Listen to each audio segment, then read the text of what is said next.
Let's memorize the skip counting of 42. First, let's recall the skip countings of 40 and the skip countings of 2. So for the skip counting of 2, we have 2, 4, 6, 8, 10, 12, 14, 16, 18, and 20.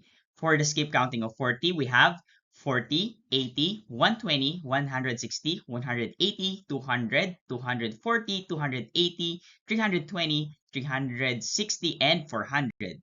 And then we'll add both skip countings like this one. So the skip counting of 40 added to the skip counting of 2. So 40 plus 2, we have 42. The skip countings of 2 are colored yellow.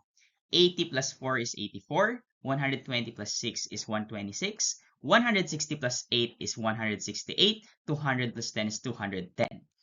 240 plus 12 is 252. 280 plus 14 is 294. 320 plus 16 is 336. 360 plus 18 is 378. 400 plus 20 is 420. So now we have the skip countings of 42.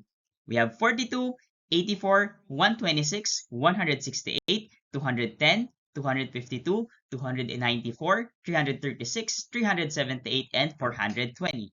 So as you can see, all of the last digits of the skip countings of 42 ends with 2, 4, 6, 8, and 0. And then it will repeat again 2, 4, 6, 8, and 0.